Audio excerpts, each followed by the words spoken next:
तमाम नाज़रीन को दिल की गहराइयों से खुशामदीद। अल्लाह ताला ने सबसे पहले जो रिश्ता बनाया है वो रिश्ता है शौहर और बीवी का। ससुराल में औरत की इज्जत उसके शौहर से होती है। अगर शौहर ही उसकी इज्जत ना करे तो किसी के जी में नहीं कि कोई उसकी इज्जत करे। शादी के बाद एक लड़की के लिए उसका शौहर ही सब कुछ होता है। आपने कभी नोटिस किया कि आपकी बीवी बन संवर कर नए कपड़े पहनकर आपको बार बार आईने में निहारती रहती है, इसलिए कि आप उसकी तरफ देखें और उसकी तारीफ़ करें। बीवी हमेशा शौहर के मुंह से अपनी तारीफ़ सुनना पसंद करती है। आपके मुंह से तारीफ़ सुनना उसको अच्छा लगता है। कभी कभी बीवी को सरप्राइज गिफ्ट भी लाकर दीजिए। शौहर के लिए बीवी से बढ़कर और बीवी के लिए शौहर से बढ़कर कोई दोस्त नहीं हो सकता। ये दोनों एक गाड़ी के दो पहिए हैं। दोनों को चाहिए कि आपस में मशवरा करके ज़िंदगी के हर फैसले करें। बाज़ शौहर बीवी से कोई मशवरा लेना अपनी गुलामी समझते हैं, हालांकि ऐसा नहीं सोचना चाहिए। मियाँ बीवी का रिश्ता बहुत मजबूत होता है। हर रिश्ता सौतेला हो सकता है, लेकिन एक शौहर कभी सौतेला नहीं हो सकता और न ही सौतेली बीवी। एक बीवी ही है जो बगैर सैलरी के घर के तमाम काम करती है, फिर भी उसकी तारीफ़ के दो लफ्ज़ नहीं मिलते। एक बीवी धोबी का काम करती है, बावर्ची का काम करती है, सफाई का काम करती है, घर की आया का काम करती है, बच्चे संभालती है, दिन रात घर की चौकीदारी करती है।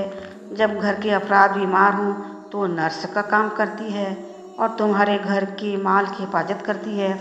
फिर भी शौहर कहता है, तुम करती क्या हो? बहुत सारे मर्द ऐसे हैं जो बीवी के दिल को बहुत तकलीफ़ देते हैं।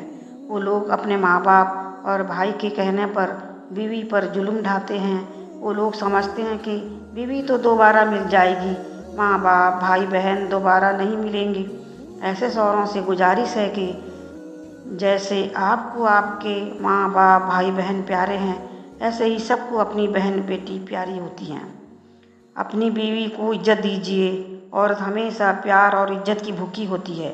कभी कभी तोहफा लाकर दीजिए, ऐसा करने से मोहब्बत बढ़ती है।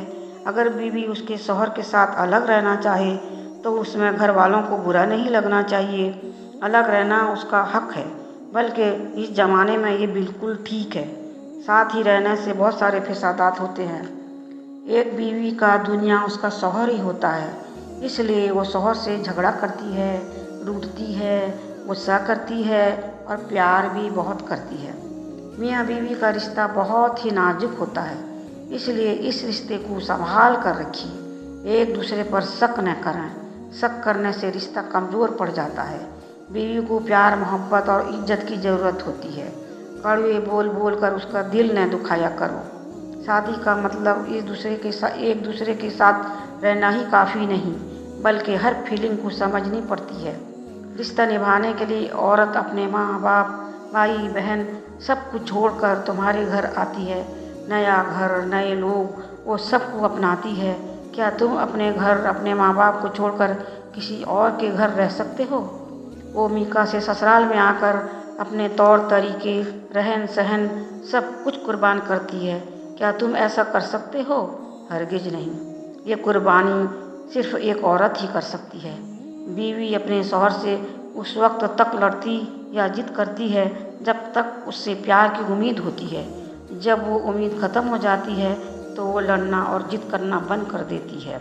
एक दूसरे की हिम्मत अफजाई करना, एक दूसरे के नखरे उठाना और एक दूसरे से प्यार करना मियाँ बीवी का बुनियादी हक है। जितने भी घर आज तक उजड़े हैं, उनमें से ज़्यादातर कसूर शौहर का ही होता है, जो बीवी को लाते तो हैं बड़े प्यार से, शादी होने के बाद बीवी को नौकरानी बना देते हैं।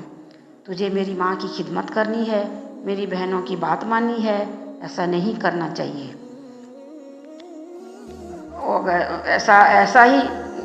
ऐसा नहीं करना, वैसा नहीं करना वगैरह वगैरह बेचारी को कैदी बनाकर रख देते हैं। ज़रा ज़रा सी गलती पर उसके ख़ानदान वालों को गाली देते हैं। अगर आप बीवी को इज्जत और प्यार देंगे तो बीवी आपको सर का ताज बनाएगी और आपके ख़ानदान वालों को अपने सर आँखों पर बैठाएगी। उम्मीद है मेरी ये टॉपिक आपको ज़रूर पसंद आई होगी। सब्सक्राइब ज़रूर कीजिएगा, भूलिएगा मत।